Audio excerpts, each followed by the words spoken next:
While the Pacific War turns at Midway, Japanese troops land somewhere no one expects. Alaska. Admiral Isoroku Yamamoto, the architect of Pearl Harbor, has unleashed a second nightmare. Over 1,000 Japanese soldiers storm the Aleutian Islands. But across the ocean, Admiral Chester Nimitz faces an impossible choice. Commit everything to Midway, or move carriers north to stop an invasion of the United States itself. This is the story of Yamamoto's northern gamble and Nimitz's fight to hold the line at the edge of America. The Midway Aleutian Trap. Spring of 1942. Imperial Japan stands at the height of its power. From Burma to the Gilbert Islands, the rising sun now flies over a vast Pacific empire.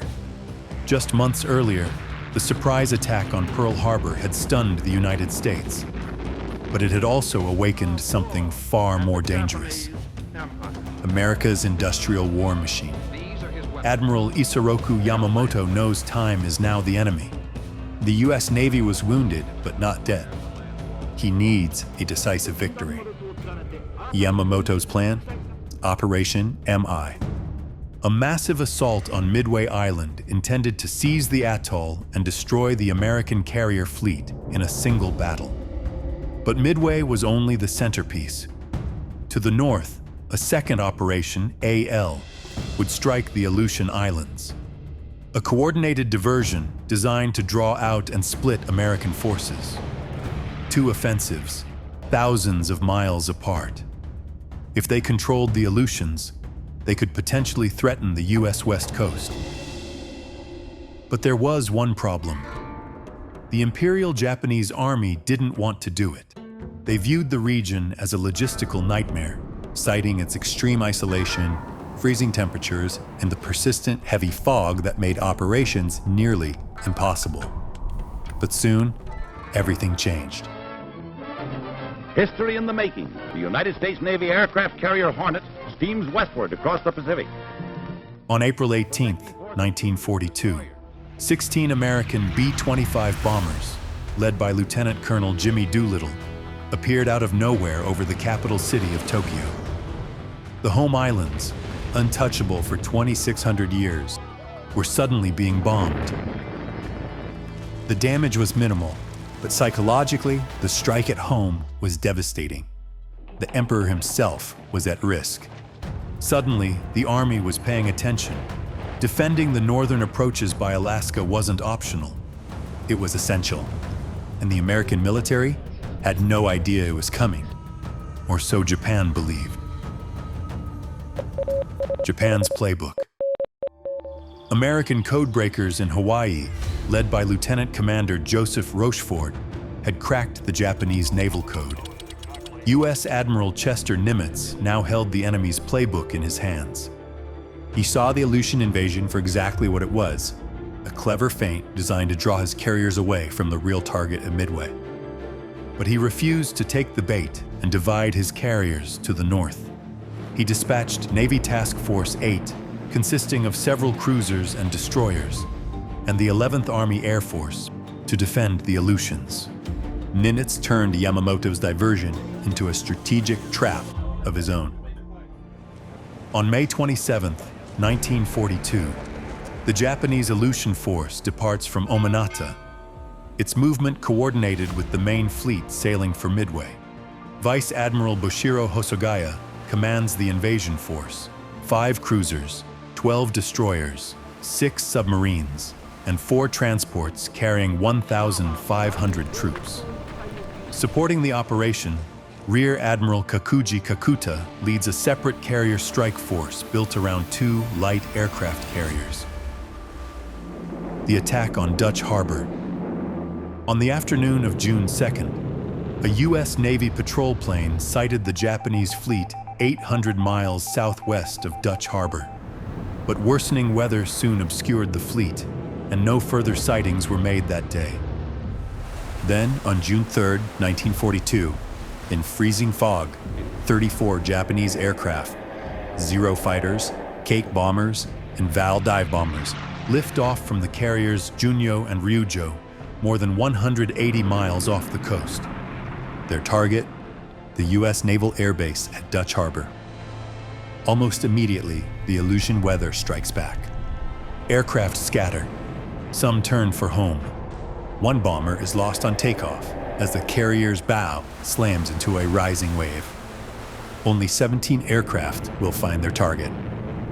At 5:45 a.m., the attack begins. American servicemen wake to the sound of bombs and machine gun fire. Though on alert for days, there is no warning. A radio station and oil storage tanks are hit, but due to the fog, the damage is limited. Then, the bombs find their mark. Barracks at Fort Mears are struck, killing 17 Americans. But the raid is not over. The next day, June 4th, the Japanese return. This time, Dutch Harbor is ready, and it becomes a hornet's nest. Anti-aircraft fire fills the sky. American P-40 Warhawks from Fort Glenn claw through the fog, but the defenses are not enough. Oil tanks erupt in flames. The military hospital is demolished. A barrack ship with civilian workers is gutted. By the time the smoke clears, Dutch Harbor is burning. 43 Americans are killed, and 50 are wounded. This Zero made a turn around, and my guide had gone over a little hill and spread him out there, and he got hit in the back by a piece of shrapnel that was pretty good in size. Lost him. But I do remember seeing his face, the pilot's face. That's how close this was. American pilots hunt for the Japanese carriers. But that same weather that protected the Japanese attack now protected their escape. The carriers vanished into the fog. Then, the order comes. Admiral Kakuta is to immediately break off operations and turn south. At Midway, the unthinkable has happened. The main Japanese fleet is in retreat. Yamamoto's gamble has failed. It has left Japan's forces scattered, while the heart of its navy burns.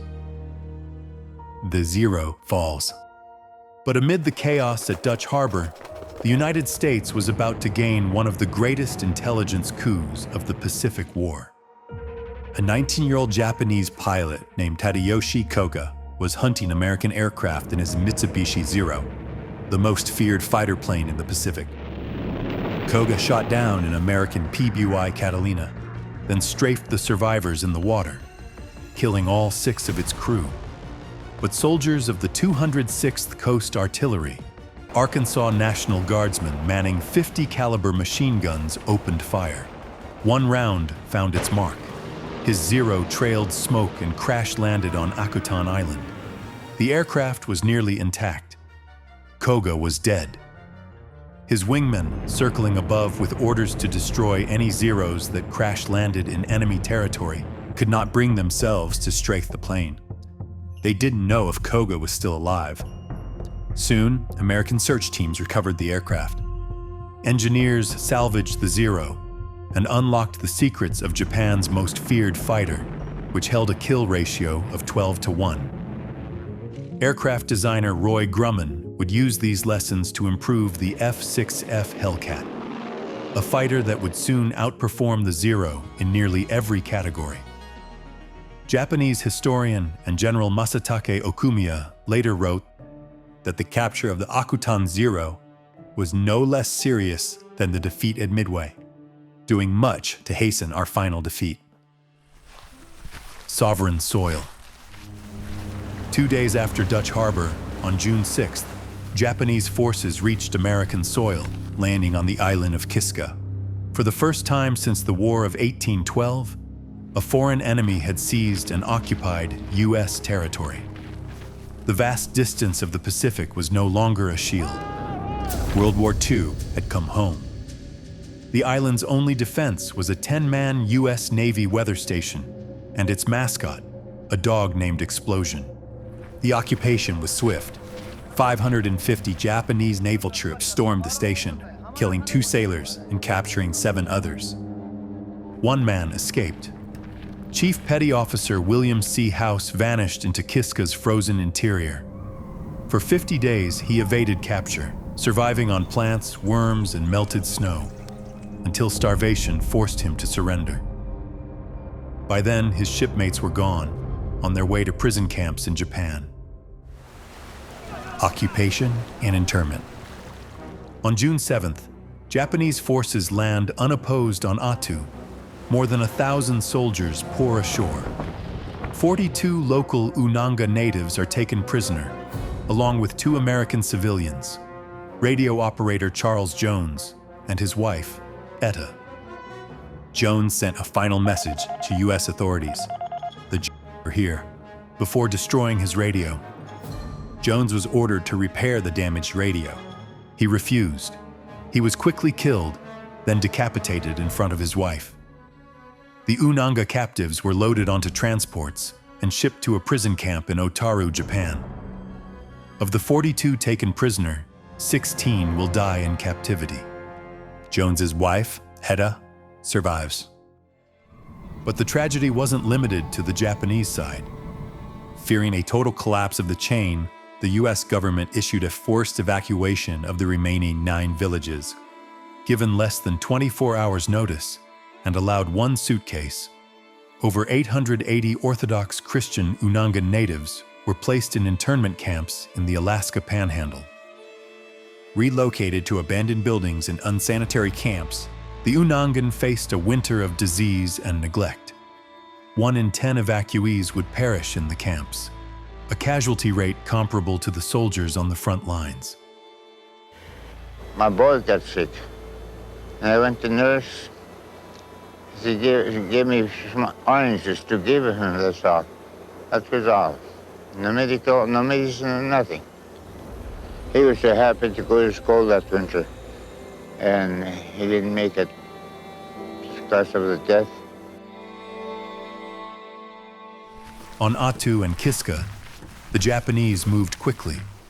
Fortifications rose in the inland mountains. Tunnels, gun positions, and harbors turned the islands into fortresses. The occupation force grew to more than 6,000 men, and by April 1943, a new commander arrived on Attu, Colonel Yasuyo Yamasaki, a disciplined and uncompromising officer. Under his command, the garrison on Attu grew to 2,400 soldiers. They would defend this island to the last man. The war against the elements. The Americans struck back from the air with bombing runs, but the pilots of the 11th Air Force soon found themselves fighting 2 wars, one against the Japanese and one against the Aleutian weather. Thick fog, violent winds, and blinding snow squalls turned every mission into a gamble. In the first 6 months of the campaign, 72 American aircraft were lost, only 9 to enemy fire. To survive in the Aleutians, the Americans had to close the distance. Air attacks from Alaska were too far, too risky, and too infrequent. They needed a forward base. But in this terrain, finding one seemed impossible. So the Army turned to an unconventional solution. Colonel Lawrence Castner's Alaska Scouts from the 1st Alaska Combat Intelligence Platoon, soon known as Castner's Cutthroats. 65 men, trappers, hunters, native Aleuts, and Inuits. Men who thrived in the harsh conditions with little support. Ignoring military uniform and rank protocols, they shadowed Japanese activity. Searching for a suitable airfield on Adak Island, they found only mountains, so they made one. The Cutthroats dammed a tidal lagoon, drained it, and turned the sandy bottom into a working runway. From this frozen mud, American aircraft could finally reach the enemy. Moving by canoe, the scouts identified landing sites on Attu and Kiska.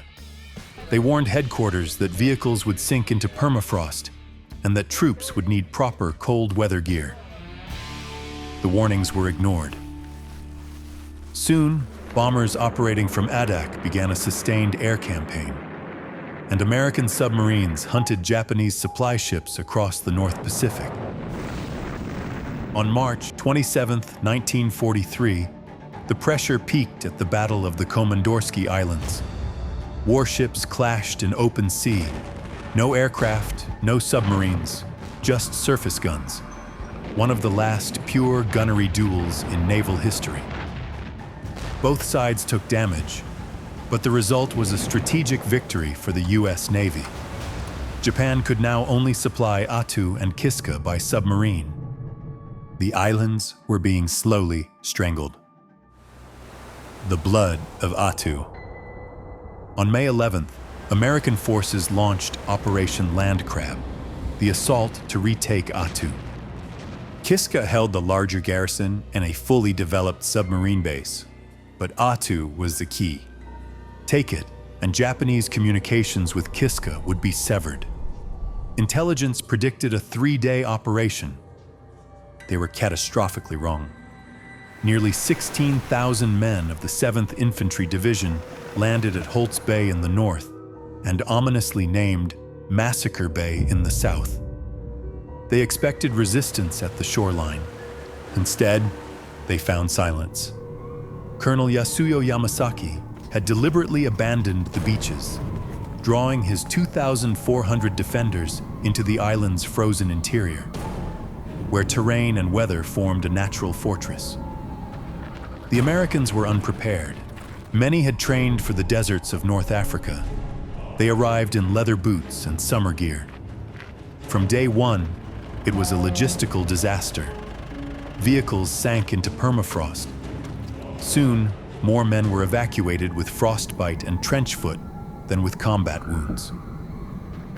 As the advance pushed inland, the promised cleanup became a brutal war of attrition. The Japanese had spent a year acclimating to the subarctic cold. They transformed the mountains into a vertical killing field, fighting in small groups, vanishing into caves, crevasses, and hidden foxholes. Japanese snipers haunted the fog, waiting for hours in silence, then striking without warning. And that's where the Japanese enjoyed just sniping at us all the time. They'd move up and down with the fog. Fog, which was breaking up at the time, created certain what you could call images. And they were convinced that these were enemy. This was the Japanese. And they were looking down on us. And before Don and I, they're firing away at it with their rifles. Every ridge had to be searched, every hollow cleared. Progress slowed to yards at a time as American infantry clawed uphill through snow, straight into hidden machine gun fire. After 2 weeks of relentless fighting, the surviving Japanese forces were driven back toward a final stronghold at Chichagof Harbor. By May 21st, the battle for Attu turned into a desperate race against time. In Tokyo Bay, a major Japanese fleet was forming. 4 carriers, including Shokaku and Hyo, 3 battleships, including Musashi, 7 cruisers, and 11 destroyers, preparing to smash the American forces and defend Attu. If it reached the island, the U.S. troops ashore would be annihilated. The Americans had only one option: finish the fight before the fleet arrived. By May 28th, after 17 days of relentless fighting, the Japanese garrison on Attu was collapsing. Food was gone, ammunition was nearly exhausted, and there was no word from Tokyo. Trapped on a final ridge, Colonel Yamasaki prepared a last desperate gamble. He ordered all wounded men unable to fight to be killed. Sensitive documents were burned. Every remaining soldier would be used in one final counterattack. His plan was simple and suicidal. Smash through the American lines, seize the artillery on Engineer Hill, turn the guns around, and hold long enough for reinforcements to arrive. What happened next was something no American soldier had experienced before: the first full-scale Banzai charge of the war. At 4 a.m. on May 29th, more than 800 Japanese soldiers burst out of the dark fog, armed with bayonets and grenades, in a screaming Banzai attack. They quickly overran combat posts, tore through a field hospital, killing the wounded in their beds. It was finally stopped on Engineer Hill by a desperate, improvised defense of rear echelon troops cooks and medics who seized rifles and fought hand-to-hand in some of the most brutal combat of the war.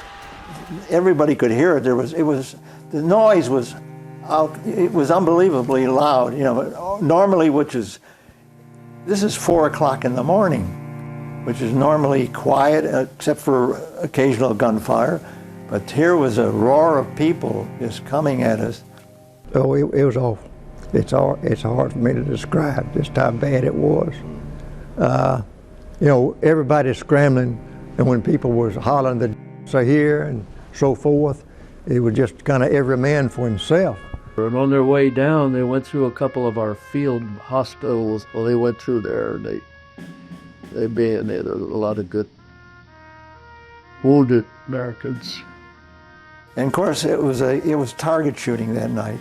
And I don't know how many people I shot at. I don't know if I killed them all. I didn't mean to. I just wanted to stop them.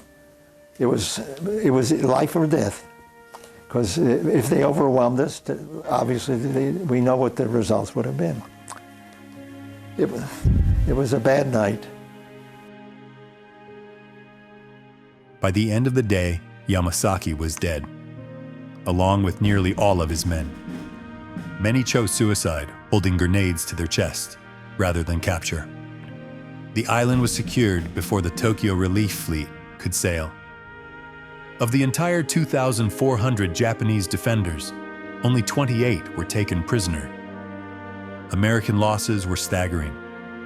Out of the 16,000 engaged, 549 were killed, 1,148 wounded, and more than 1,800 sick or dead from exposure and disease, nearly 4,000 casualties in total.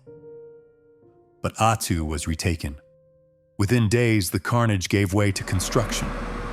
The 807th Engineer Battalion arrived, building a fully operational airfield, something the Japanese had not been able to do in an entire year of occupation.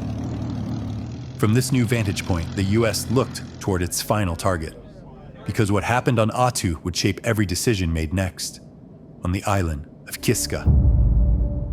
The fog of war. Determined not to repeat the nightmare of Attu, the United States subjected Kiska to 3 weeks of relentless aerial and naval bombardment. Aerial reconnaissance revealed fortifications similar to those found on Attu. Intelligence estimates placed as many as 10,000 Japanese troops on the island. Then, in late July, something strange appeared. Anti-aircraft fire stopped, harbor traffic vanished, radio transmissions went silent. On July 28th, the signals ceased entirely. Vice Admiral Thomas Kincaid dismissed the warning signs. On Attu, the Japanese had vanished into tunnels, only to re-emerge in a final Banzai attack. He assumed the same was happening again. At that time, most of the Japanese thought it was a sacred mission to sacrifice your life for the country. But being newly married, it was a great dilemma for me, since my first son was born in January 1943. About this time, we heard of the mass suicide on Attu. My diary shows a little song I wrote. All through the day, I am thinking of how to die. But then, isn't it pitiful to be thinking of the easiest way out?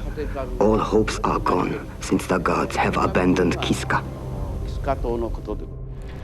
For the invasion of Kiska, Operation Cottage, the Allies assembled an overwhelming force.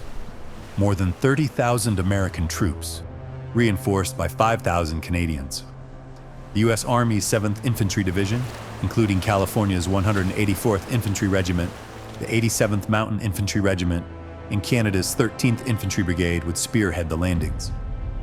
They were supported by the 1st Special Service Force, an elite joint American-Canadian commando unit.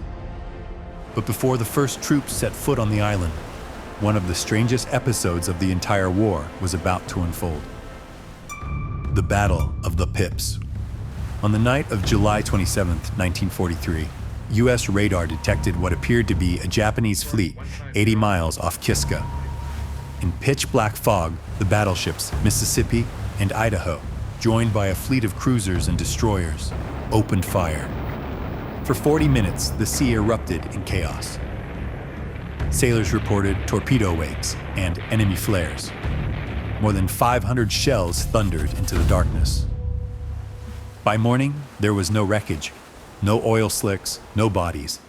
As one historian later put it, not even a dead whale. The Americans had been firing at radar pips, false echoes, possibly even seabirds. And while the fleet withdrew to refuel and reload its empty guns, the real enemy moved in. The next day, July 28th, under the same fog that blinded American radar, Rear Admiral Masatomi Kimura led 2 light cruisers and 10 destroyers through the blockade. In just 55 minutes, 5,000 Japanese soldiers abandoned Kiska, leaving behind heavy equipment and disappearing into the mist. The evacuation was flawless. The Americans had no idea the island was empty. On August 15th, American and Canadian troops landed on Kiska expecting another Attu. In gray Arctic light, faces camouflaged, nerves stretched thin, they braced for slaughter. Instead, chaos came from within. Poor tide calculations stranded landing craft. Vehicles jammed the beaches. Fog swallowed entire units. Visibility dropped to less than 10 feet. Men couldn't see their own hands. Every shadow felt hostile.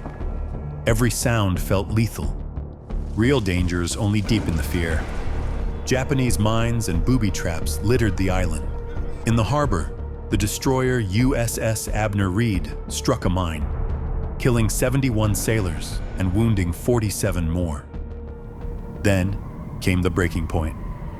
On August 16th, as the Allies began squeezing the island in the fog-shrouded hills, a Canadian soldier mistakenly fires on American soldiers, believing they are Japanese. The shot triggers a full-scale firefight between Americans and Canadians. When the smoke cleared, the terrible truth emerged. 28 Americans and 4 Canadians had been killed by friendly fire, with about 100 wounded. Japanese mines, booby traps, accidents, and the friendly fire incidents resulted in a total of 313 casualties, all for an enemy that wasn't there. After 3 days of searching, it was clear. The Japanese were gone. Unfinished meals still sat on tables in abandoned barracks.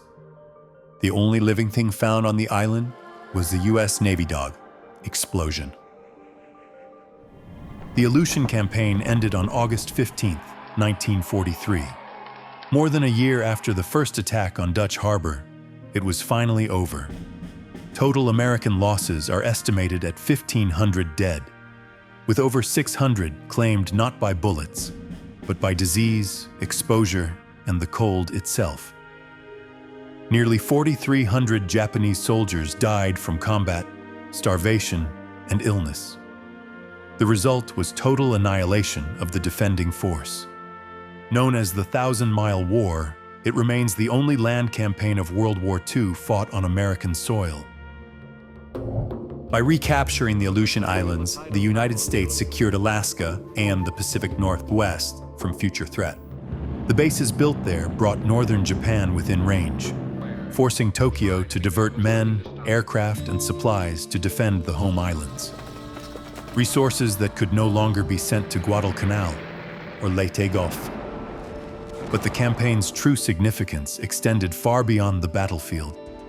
From 1942 to 1945, nearly 8,000 American aircraft flew from Alaska to the Soviet Union along the Alaska-Siberia air route, while nearby sea lanes carried almost half of all Lend-Lease aid.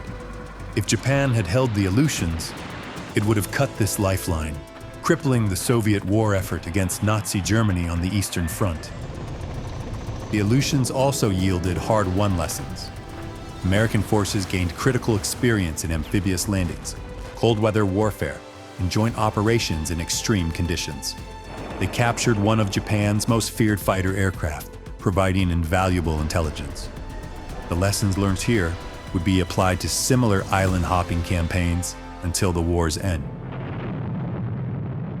The Aleutian Campaign has been called the Forgotten Battle, but for those who fought in the howling winds, in the mud and cold, on these remote volcanic rocks, there was nothing forgotten about it. In America's frozen north, on islands that seemed at the edge of the world, ordinary men fought an extraordinary battle, and won. And history has recorded who fired the first shot. In the long run, however, all that will matter is who fired the last shot. If you enjoyed this journey through history, subscribe to Clear and Present History for more documentaries and untold stories from the past. A like or comment helps keep these stories from being forgotten. And if you believe the lessons of history still matter, becoming a supporting member helps us go deeper, funding the research and production that allow us to explore overlooked stories and preserve the hard-won wisdom of the past. From all of us at Clear and Present History and myself, Steve Kristoff, thank you. Until next time.